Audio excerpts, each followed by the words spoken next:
नमस्कार दोस्तों, मैं अखिलेश कुमार स्वागत करता हूं आपका अपने यूट्यूब चैनल मैथ मस्ती में। दोस्तों, इस वीडियो में हम देखेंगे लूसेंट्स प्राथमिक अंकगणित का चैप्टर नंबर 25 है सैनिक स्कूल प्रवेश परीक्षा प्रश्न पत्र। और इसमें हम लोगों ने प्रश्न पत्र 2000 से 2001 के बीच का सेशन का देख लिया है। आज देखने वाले हैं 2001 से 2002 के सेशन का प्रश्न पत्र मैथ्स।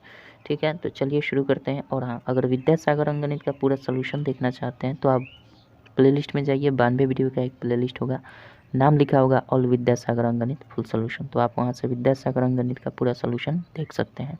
चलिए 1 नंबर क्वेश्चन देखते हैं क्या कहता है। प्रश्न पत्र आपका 2001 से 2002 है।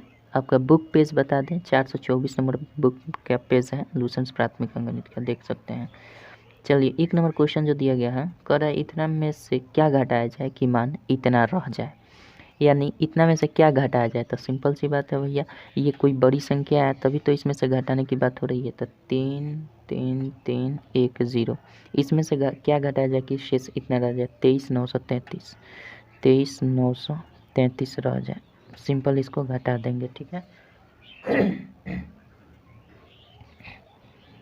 चलिए इसको थोड़ा लाइट कम कर देते हैं। इसको घटा दें तो 10 में से 3 जाएगा तो 7 हो जाएगा। 10 में से 3 गया तो 7 हो जाएगा। यहाँ बच गया आपका 12 में से 9 गया, 9 3 12। यहाँ 12 में से 3 गया, 9 3 12, और यहाँ ख़त्म। यानी 93 77 आपका आंसर हो जाएगा, ठीक है। चलिए 2 नंबर क्वेश्चन देखते हैं क्या कहता है।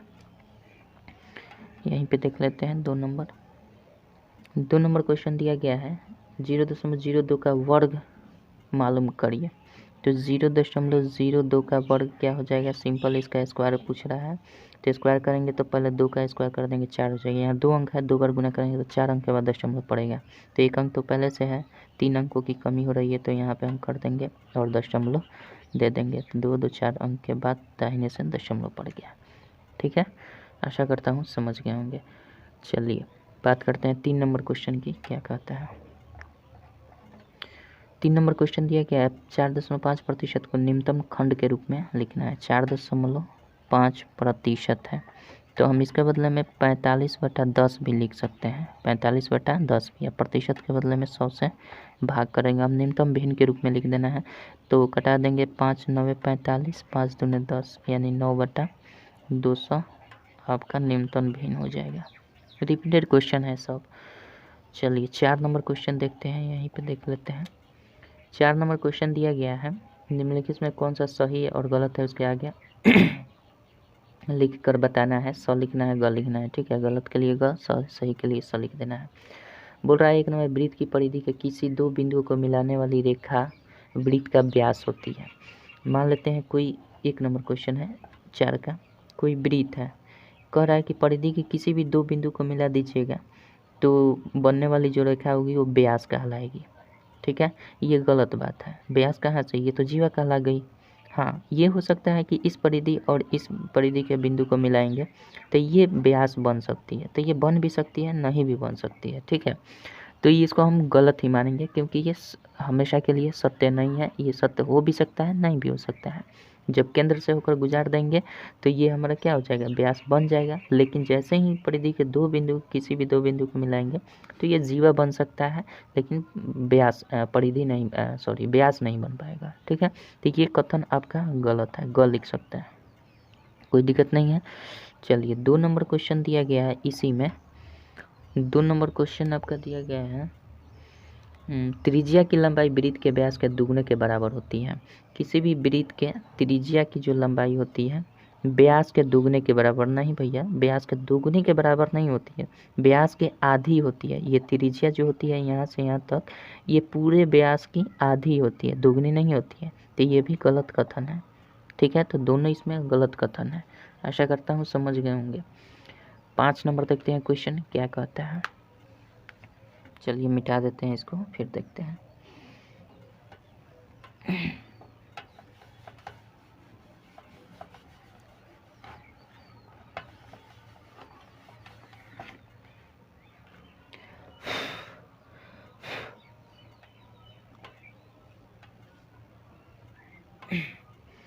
पाँच नंबर क्वेश्चन देखते हैं।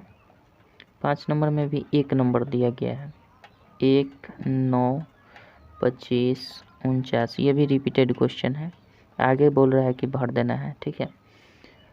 रिक्त स्थानों को आने वाली अंकों को लिखिए जिसके क्रम बना रहे हैं। तो ये देखिए किसका क्रम बना है, ये 1 का स्क्वायर है, ठीक है, ये 3 का स्क्वायर है, ये 5 का स्क्वायर है, ठीक है, ये 7 का स्क्वायर है।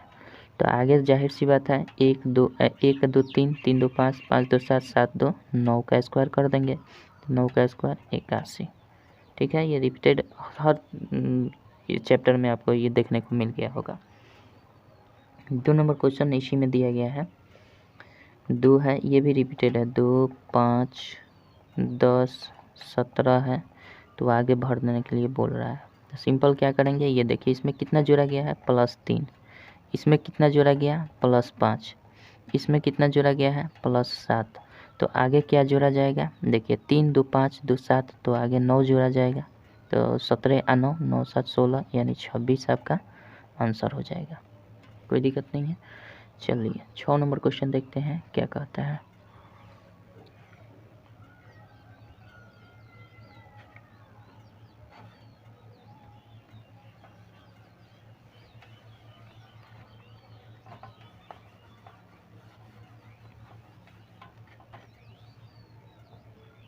छः नंबर क्वेश्चन दिया गया है आपका, गुना करना है, 1.70 गुना 13 कर देना है। तो हम करेंगे 13 से गुना कर देना, 63 91, 63 91 और 73 73 91 हासिल 9 हो जाएगा, और 13 कम 13 और 9 22 हो जाएगा 0.2 अंक के बाद।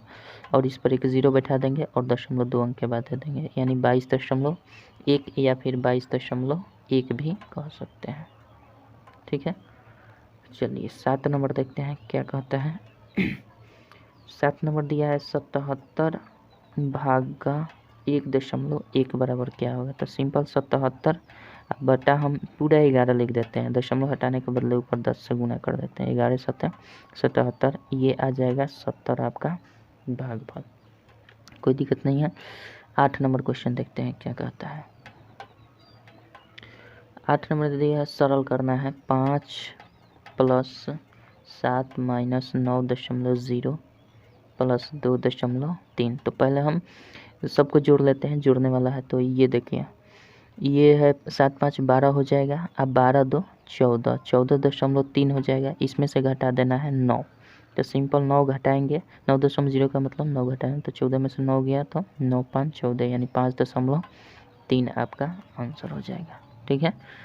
चलिए 9 नंबर क्वेश्चन देखते हैं क्या कहता है, यहीं पे देख लेते हैं। यहाँ पे 9 नंबर क्वेश्चन दिया गया है आपका, दशमलव में लिखना है, 7/25 है, फिर 3/100 है, फिर आपका 1/50 है। सबसे पहले हम इसका लघुत्तम निकाल लेते हैं, तो 100 हो जाएगा, 25 चौके 100, 7 चौके 28, ये हो जाएगा 3, ये 50 दूना 100 यानी 2 हो जाएगा। तो ये 28 5 33 हो जाएगा, 8 आइए 8 5 13 33/100 हो जाएगा, यानी भाग देंगे तो 0.33 आपका आंसर हो जाएगा, ठीक है। चलिए 10 नंबर क्वेश्चन देखते हैं क्या कहता है, इसको मिटा देते हैं।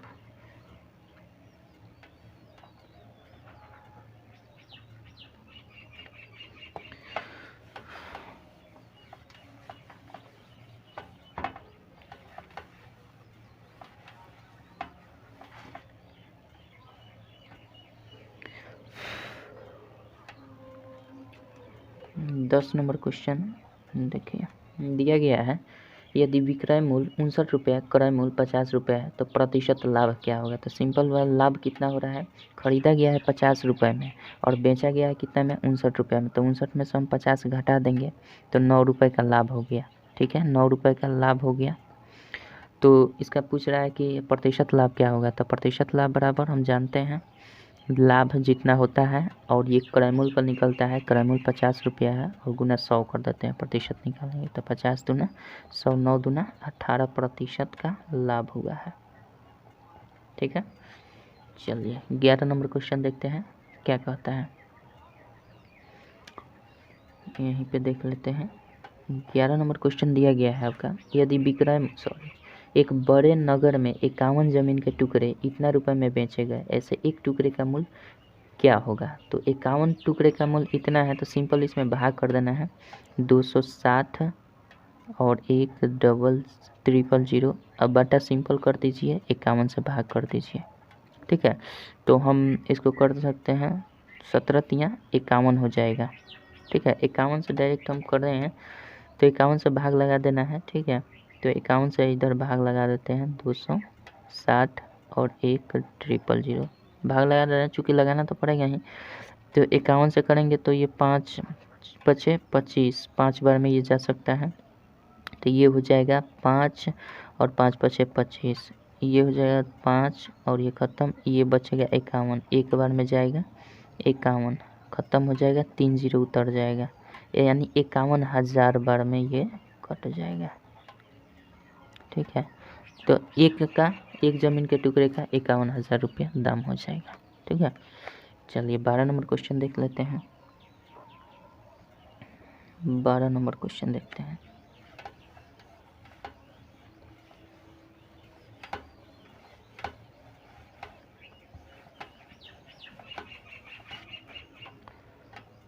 बारह नंबर क्वेश्चन दिया गया है, सरल करना है और बड़ा ब्रैकेट से शुरू 3.1 प्लस 3/2 माइनस 1, ये चीज़ है। तो सबसे पहले इसको हम गुना कर लेते हैं, क्योंकि इसमें कोई संबंध नहीं है, गुना का ही संबंध है। 7 एकम 7, 7 तरीका 21.7 हो जाएगा।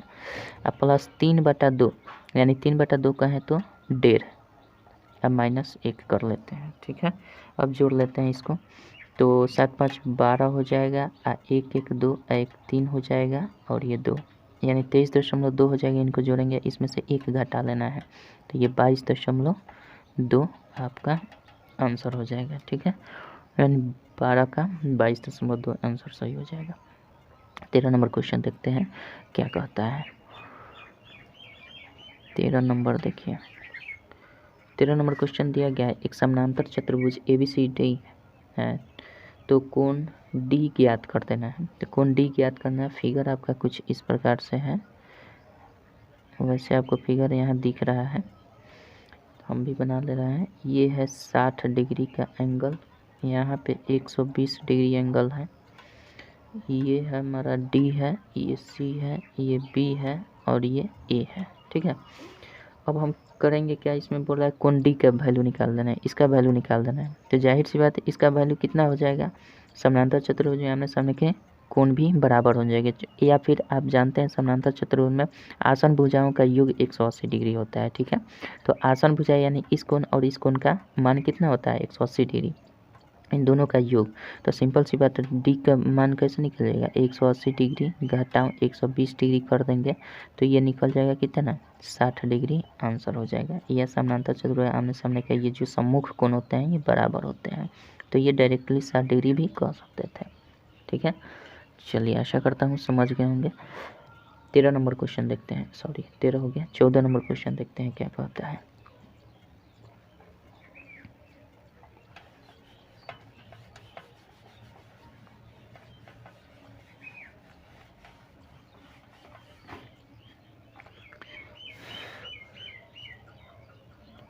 चौदह नंबर क्वेश्चन देखिए, दिया गया एक ट्रक, अगर एक ट्रक में सीमेंट 60 बोरे लादे जा सकते हैं तो 4380 बोरों के लिए कितने ट्रकों की आवश्यकता होगी। ये भी रिपीटेड क्वेश्चन है। ठीक है, तो हम कर लेते हैं आपका सिंपल क्या कर देना है, इसमें भाग कर देना है, कितना है 4380, अब बटा कर देंगे 60, ये आपका कट जाएगा, 6 से कटाइए, 6 7 42, 6 3 18, यानी 73 ट्रकों की आवश्यकता होगी।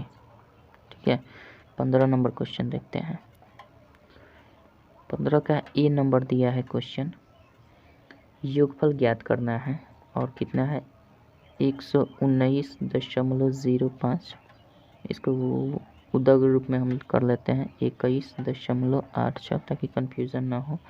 46.8 दिया गया है, जोड़ देना है, 6 5 11 हो जाएगा, 8 8 16 1 17 हो जाएगा, 9 1 10 6 16 1 17, 2 1 3 4 7 1 8 हो जाएगा और ये 1 हो जाएगा, यानी 187.71 आपका आंसर हो जाएगा। ठीक है, चलिए 15 का ये हो गया। 15 का बी भी देख लेते हैं यहीं पे।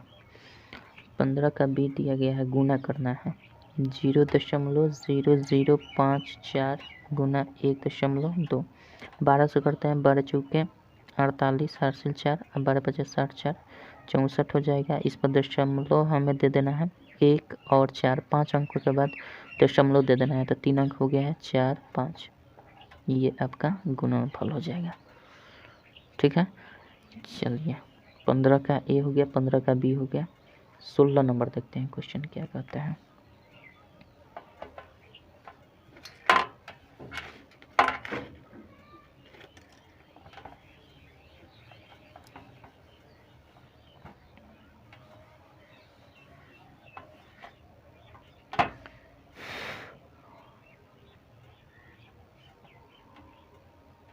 सोलह नंबर का ए नंबर देखिए।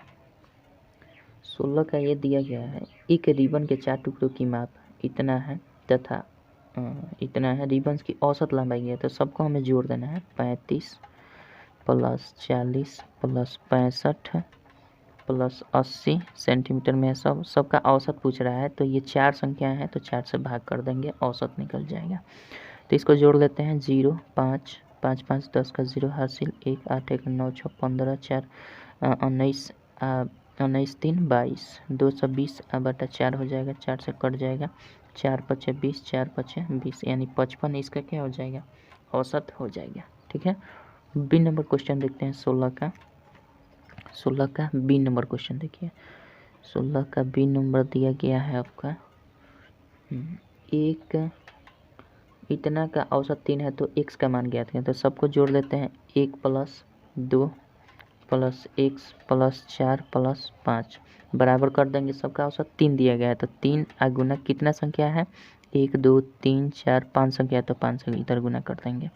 ठीक है, तो इससे औसत निकाल, यहाँ से x निकालेंगे तो ये क्या हो जाए, 5 3 15, घटाव कर देंगे, सबको जोड़ देंगे, तो 2 1 3 4 7 5 12 12 घटा देंगे, तो यहाँ से x का वैल्यू क्या निकल जाएगा, 3 आपका आंसर हो जाएगा।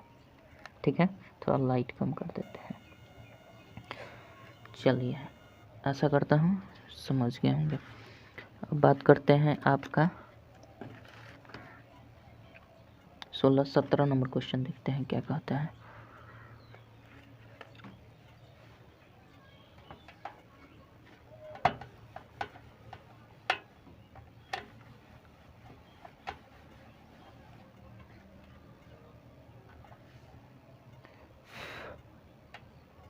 सत्रह नंबर क्वेश्चन देखिए, दिया गया है आपका 25 बराबर के वर्ग है, 25 बराबर के वर्ग हैं जिनकी एक भुजा 14 सेंटीमीटर है, तो उन सब का क्षेत्रफल क्या होगा। अच्छा, मतलब कहने का मतलब ये है कि एक भुजा किसी एक वर्ग की भुजा, वर्ग का क्षेत्रफल निकाल दीजिए।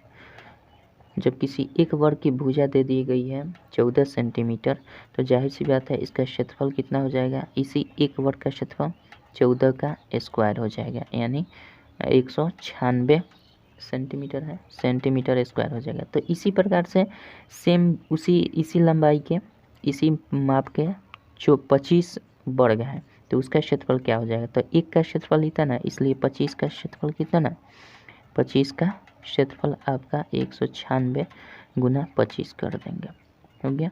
तो 25 छक्का 150 हासिल 15 और 25 नवा 225, तो 225 इसमें जोड़ देंगे, 5 5 10 2 1 3 1 4 और ये 240 का 0 हासिल 24 बच जाएगा।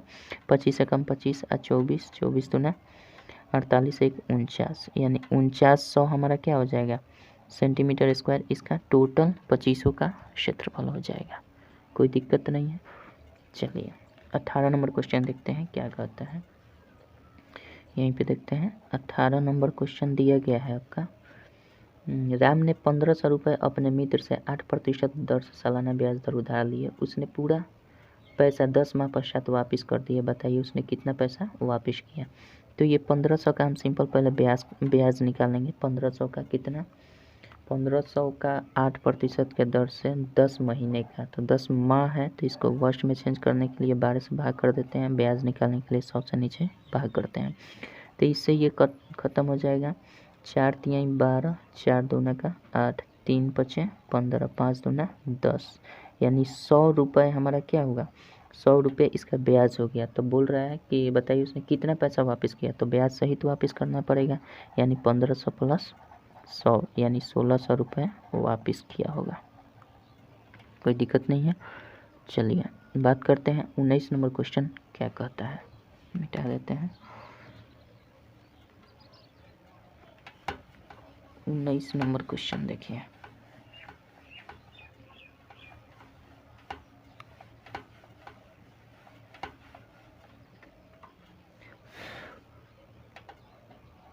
उन्नीस नंबर क्वेश्चन दिया गया है आपका, एक वर्गीय टाइल्स की एक भुजा 12 सेंटीमीटर है, ऐसी कितने टाइल्स है आप एक दीवार में लगा सकते हैं अगर दीवार की लंबाई 8 मीटर तथा ऊंचाई 4.5 मीटर है। तो सिंपल सी बात है भैया,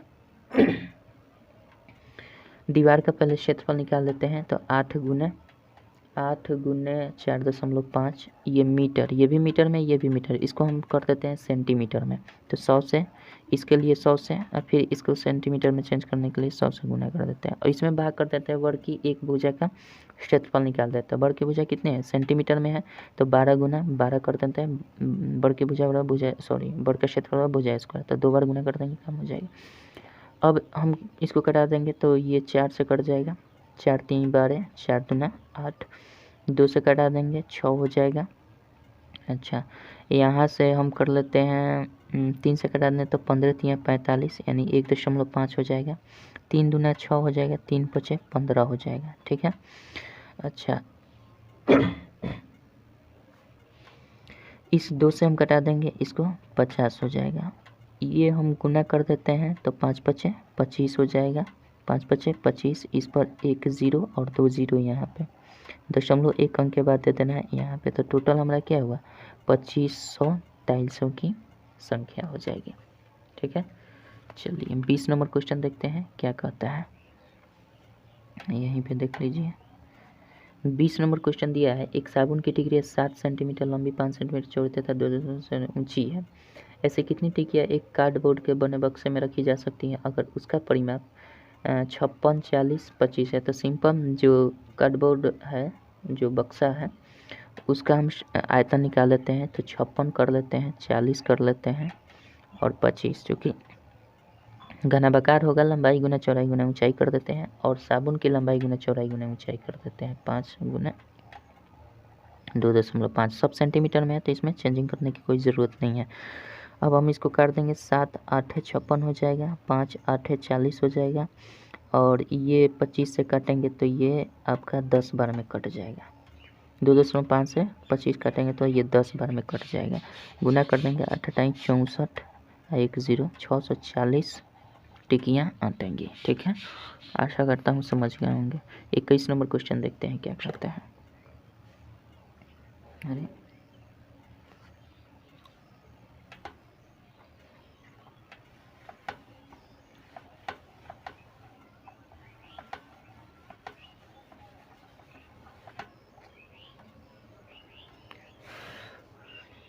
21 नंबर क्वेश्चन दिया गया है आपका, राजधानी एक्सप्रेस दिल्ली और कानपुर के बीच की 4 से 41 किलोमीटर की दूरी 4 घंटे 30 मिनट में तय करती है, उसकी प्रति घंटा चाल मालूम करिए।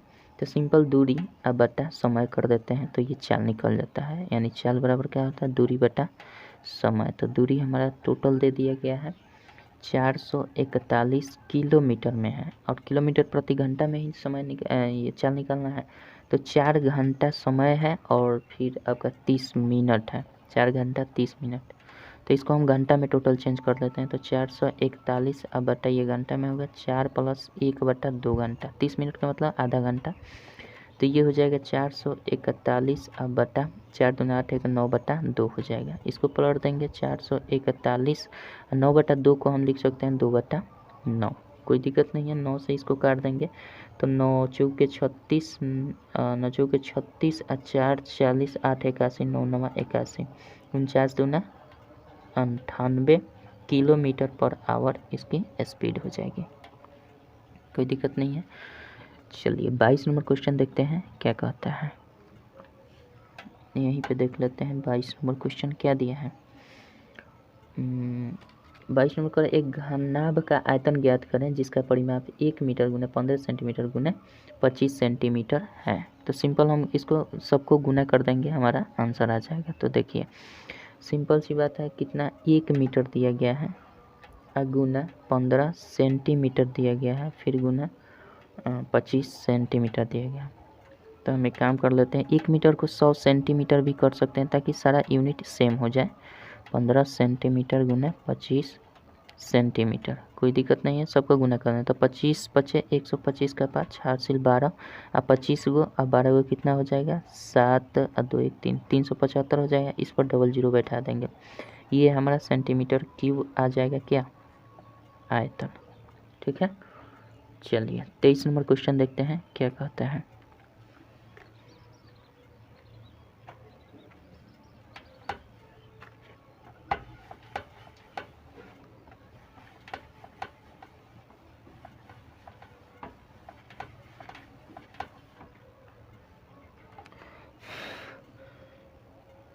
तेईस नंबर क्वेश्चन दिया गया है आपका, एक बाइसिकल बनाने वाला कारखाना प्रतिदिन 82 बाइसिकल बनाता है, तो बताइए कि वही कारखाना एक वर्ष 365 दिन में कितने साइकिलें बनाएगा अगर साल में 82 दिन अवकाश होता है।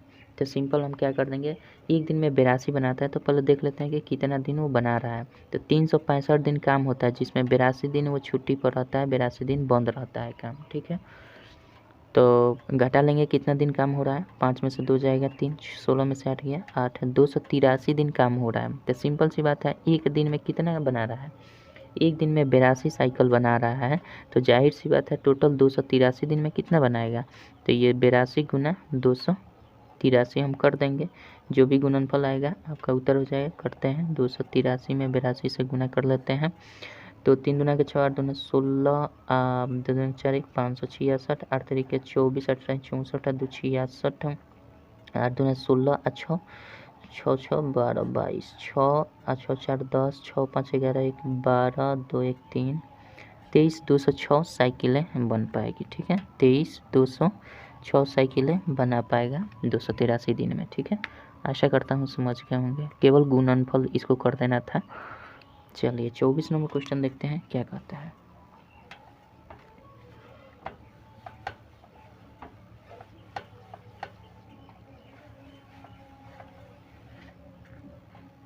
चलिए 24 नंबर देखते हैं। 24 नंबर दिया है, 10 कुर्सियों की उतनी ही कीमत है जितनी 6 मेजों की, यानी 10 कुर्सी का दाम उतना ही है जितना कि 6 मेज का दाम है, यानी दोनों का दाम बराबर है। ठीक है, कह रहा है उतनी ही है। यदि एक मेज की कीमत 400 रुपये है, एक मेज की कीमत 400 रुपये है, तो 10 कुर्सी तथा 3 मेज़ों की कीमत क्या हुई। तो सिंपल सी बात है, एक मेज़ की कीमत अगर 400 रुपये है तो मेज़ हमारा कितना है, 6 मेज़ है, तो 6 का मेज़ का दाम कितना होगा, 6 से गुना कर देंगे तो 6 चौके 2400 रुपये, कितना 2400 रुपये दाम हो गया 6 मेज़ का, और 10 कुर्सी का भी दाम 2400 रुपये होगा, चूँकि दोनों बराबर ही हैं। तो अब कह रहा है कि 10 कुर्सी का दाम बताइए, 10 कुर्सी का दाम बता देना है, और साथ ही साथ 3 मेज़ की कीमत बताना है, 3 मेज़ की कीमत बता देनी है, 3 मेज़ की। तो जाहिर सी बात है, एक मेज़ की कीमत हमारा दे दिया गया है 400 रुपये, तो 10 कुर्सी का दाम हमारा निकल गया यहाँ से 2400 रुपये, तो ये 2400 रुपये हो जाएगा। और एक मेज़ का कीमत आपके प्रश्न में दिया गया 400 रुपये, तो इसलिए 3 मेज़ का कीमत कितना हो जाएगा, 3 गुने 400, तो ये हो जाएगा आपका 2400 रुपये, और 4 3 1200 रुपये यहाँ पे हो जाएगा, तो 6 हो जाएगा 0 3 3600 रुपये आपका क्या हो जाएगा, टोटल आंसर हो जाएगा। ठीक है, 25 नंबर क्वेश्चन देखते हैं क्या कहता है।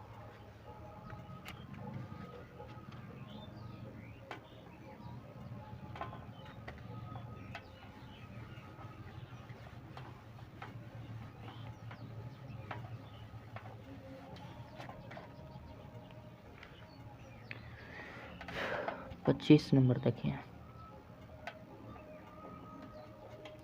25 नंबर क्वेश्चन दिया, कौन सी छोटी संख्या 4 अंकों की छोटी संख्या में जोड़ी जाए तो परिणाम स्वरूप बनी संख्या 89 से पूरी विभक्त हो जाए। 4 अंकों की छोटी संख्या में जोड़ना है जो 89 से पूर्ण हो, तो हम सिंपल क्या कर देते हैं, जोड़ने की जब बात है तो 4 अंकों की छोटी संख्या कौन सी हो सकती है, 1 पर 3 0, और ये विभक्त होनी चाहिए 89 से, तो 89 से हम भाग कर लेंगे, तो 89 से भाग करेंगे तो एक बार में 89 हो जाएगा, 10 में से 9 जाएगा तो 1 हो जाएगा, यहाँ 9 में से 8 गया तो 1 हो गया, 11 बच गया, इस पर 0 बैठा देंगे, एक बार में फिर जाएगा 89 कर देंगे, ये कितना 10 में से 9 जाएगा 1 हो जाएगा, 10 में से 8 गया आपका 2 हो जाएगा, 21 बच गया। अब कह रहा है जोड़ी जाने वाली संख्या बतानी है, तो सिंपल हम क्या करते हैं, इसका तरीका होता है 89 में से 21 को घटा लेते हैं, जो घटाव आएगा उसको इसमें जोड़ देंगे, तो 9 में से 1 जाएगा तो 8 हो जाएगा, 8 में से 2 जाएगा 6 हो जाएगा। अब इस 68 को हम क्या करते हैं, भाज्य में जोड़ देते हैं, यानी 1000 में जोड़ देंगे इस 68 को, वही आपका उत्तर हो जाएगा, यानी 1068 जो होगा ये सबसे छोटी 4 अंकों की संख्या है जो 89 से पूर्ण रूप से विभक्त हो जाती है। ठीक है, आशा करता हूँ समझ गए होंगे। 26 नंबर क्वेश्चन देखते हैं क्या कहता है। तो क्वेश्चन हम क्या दिया है, 25 नंबर दिया, इतना कौन सी छोटी संख्या 4 अंकों की छोटी से छोटी संख्या में जोड़ी जाए तो परिणाम स्वरूप बनी संख्या 89 से पूरी सॉरी देखिए ये 1068 तो पूर्ण रूप से विभक्त हो जाए, जोड़ी जाने वाली छोटी संख्या पूछ रहा है, तो 68 आपका यहाँ पे आंसर हो जाएगा। ठीक है, यही छोटी संख्या है जो इसमें जोड़ देंगे तो ये हो जाए, और ये जो बनेगी विभक्त संख्या बनेगी ये विभक्त हो जाएगी 89 से। ठीक है, हमने एक स्टेप ज़्यादा कर दिया, इसमें केवल पूछा है कि कौन सी छोटी संख्या है जिसको जोड़ा जाए, तो ये 68 ही है, और वह संख्या कौन सी है तो वो 1068 हो जाएगी, लेकिन आपके क्वेश्चन में केवल यही पूछा है। ठीक है, चलिए थोड़ा सा हम मिस्टेक कर दिए, क्वेश्चन सही से नहीं पढ़ पाए। चलिए 26 नंबर क्वेश्चन देखते हैं क्या कहता है। 26 नंबर क्वेश्चन देखते हैं।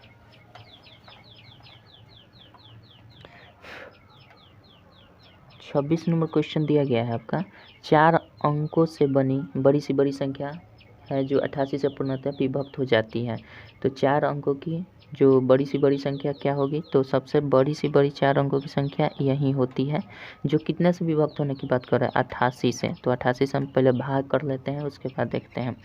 88 एकम 88 हो जाएगा, ये हो जाएगा 11, फिर 9 उतर जाएगा, फिर एक बार में जाएगा 88 हो जाएगा, ये 1 हो जाएगा, 3 हो जाएगा, फिर 9 उतर जाएगा, 8 3 के 24, 3 बार में जा से 8 3 के 24 के 4 हाथ से 2, और 8 3 के 24 से 2 26, और 9 में से 4 गया 5 हो जाएगा, और 11 में से आपका 6 गया तो 5 हो जाएगा, 55 जो बच गया संख्या। बोल रहा है इसमें 4 अंकों की बड़ी संख्या कौन सी है जो 88 से पूर्णतः विभक्त हो जाती है, तो सिंपल हम इसमें से इसको घटा लेते हैं। ठीक है, 9 इसमें संख्या पूछा जा रहा है कि वो कौन सी है, तो 55 घटा लेंगे तो सिंपल 99 और 44 आपका आंसर हो जाएगा, जो 88 से पूर्णतः ये विभक्त हो जाएगी। ठीक है, चलिए 27 नंबर क्वेश्चन देखते हैं क्या कहता है। थोड़ा लाइट कम कर दिया जाए। चलिए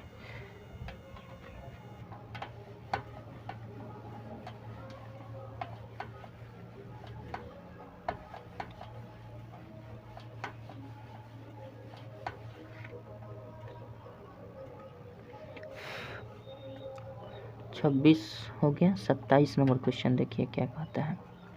27 नंबर दिया है, 27 का ए है, 68 80 का कितना प्रतिशत है, 64 80 का कितना प्रतिशत है, तो जिसमें का लगता है 80 का तो उसको नीचे रखते हैं और गुना 100% में चेंज करने के लिए, ये 8 8 64 यानी 8 10 80, यानी 80% है, कोई दिक्कत नहीं है। बी नंबर क्वेश्चन दिया गया है, 25 इतना का कितना प्रतिशत है, तो फिर इसको 25 को ऊपर रखेंगे और कितना का पूरा 12/1/2 यानी 25/2 का कितना प्रतिशत है, 25/2 का कितना प्रतिशत है, तो यहाँ 100 कर देते हैं। ठीक है, अब ये क्या होगा, ये 25 तो रहेगा ही रहेगा, और 25/2 का मतलब 2/25 कर देते हैं, भाग में रहता है तो ये पलट जाता है, तो ये गुना हो जाता है, यहाँ गुना हो जाएगा और ये वाला मान पलट जाता है, गुना 100 कर देंगे। ये 25 से 25 खत्म, 100 दूना 200% है, कोई दिक्कत नहीं है। यानी 27 का दोनों देख लिया। 28 नंबर क्वेश्चन देखते हैं क्या कहता है। 28 नंबर देखिए।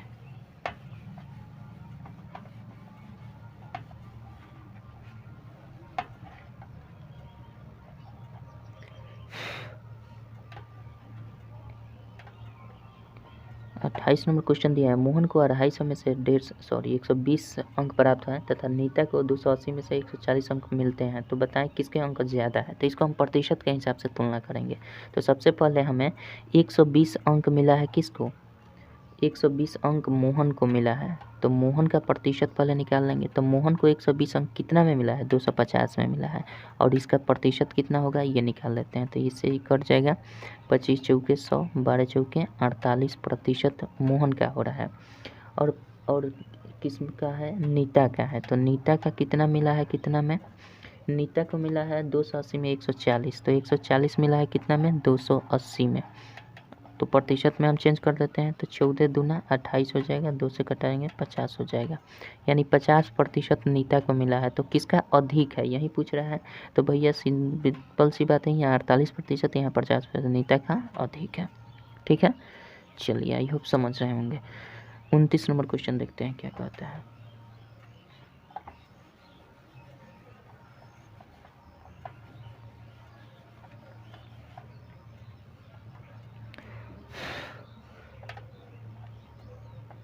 उनतीस नंबर क्वेश्चन दिया गया है आपका, एक वस्तु 380 रुपये में खरीदी गई तथा 5% के घाटे से बेच दी गई, उसका वास्तविक घाटा तथा विक्रय मूल्य ज्ञात करिए। 380 का 5% निकाल देंगे, घाटा वास्तविक निकल जाएगा। 380 का 5% निकाल दीजिए, वास्तविक घाटा निकल जाएगा। 380 का 5% यानी 5/100, ये कर देंगे।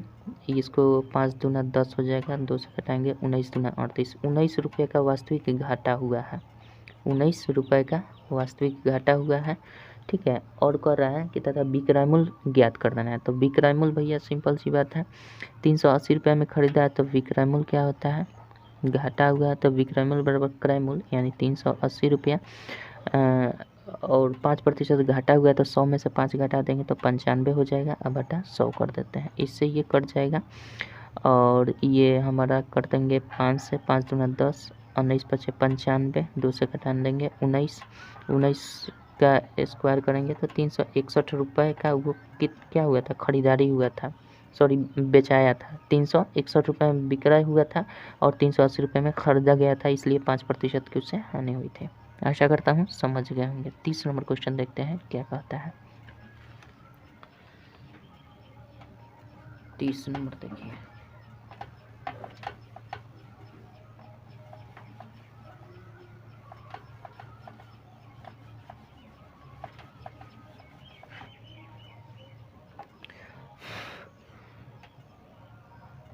तीस नंबर क्वेश्चन दिया गया है आपका, एक त्रिभुज क ख ग बनाए जिसमें क ख क ग ख ग 4.5 सेंटीमीटर हो, इसके प्रत्येक कोण को मापें। तो हम एक काम कर लेते हैं, ये तो समबाहु त्रिभुज बन रहा है, ये तो कन्फर्म है, चूँकि सबकी लंबाई बराबर ही दिखाया गया है। देखिए पहले जिस तरह से कह रहा है उस तरह से हम ऐसे ही एज्यूम कर लेते हैं, फिर आपको प्रकार के माध्यम से बताएंगे। मान लीजिए यहाँ क मान लेते हैं, यहाँ ख मान लेते हैं, यहाँ ग मान लेते हैं। बोल रहा है क और ख 4.5 ही होना चाहिए।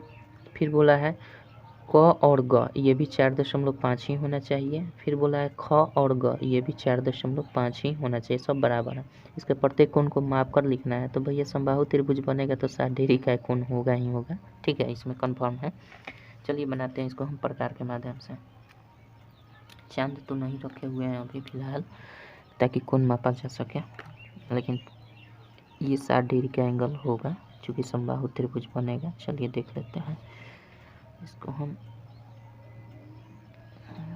सबसे पहले क्या करेंगे, हम 4.5 सेंटीमीटर का एक रेखाखंड खींचेंगे इस प्रकार के माध्यम से। 4.5, 4 यहाँ है, 5 यहाँ आधे आएगा, तो 4.5 का है, यहाँ से यहाँ तक हम खींच देते हैं। ठीक है, अब हमें क्या करना है, फिर 4.5 का ही लेकर यहाँ पे इसको प्रकार को फैला लेंगे इस तरह से यहाँ पे। ठीक है, और ऊपर एक बार काट देंगे और फिर यहाँ पे नोक रख कर फिर एक बार इधर काट देंगे। ठीक है, इस कटान बिंदु से इन दोनों रेखाखंडों के अंतिम छोर को मिला देंगे। इस प्रकार से जो बनेगा त्रिभुज वो बनेगा आपका समबाहु त्रिभुज, और इस माप जो होगी 4.5 होगी प्रत्येक भुजा की। ठीक है, ये हमने कर दिया। तो हमने चूँकि ये 4.5 ही लिया था, 4.5 सेंटीमीटर, जाहिर सी बात है इसी माप से हमने ये चाप काटा था, तो 4.5 ये भी और 4.5 ये भी सेंटीमीटर, ये भी सेंटीमीटर हो जाएगा। और इस प्रकार से बोल रहा है कोण माप कर बताइए क्या होगा। तो चांद की सहायता से आप कोण माप लीजिएगा। चांद फिलहाल हम नहीं रखे हैं, तो चांद की सहायता से मापिएगा तो ये 60 डिग्री का ही एंगल आना चाहिए। अगर 60 डिग्री का प्रत्येक कोण नहीं आ रहा है तो आपका शेप जो बनेगा गलत बनेगा। ठीक है, लेकिन 60 डिग्री का एंगल आएगा। चलिए, तो हो गया 30 नंबर तक हम लोगों ने देख लिया इस चैप्टर को। इसमें जितने भी प्रश्न पत्र थे 30 क्वेश्चन का, इसको हमने ख़त्म कर लिया। अगले चैप्टर में मिलेंगे, अगले वीडियो में मिलेंगे सैनिक स्कूल प्रवेश परीक्षा 2002 और 3 का सॉल्यूशन करते हुए। तब तक के लिए चलते हैं। जय हिंद, जय भारत।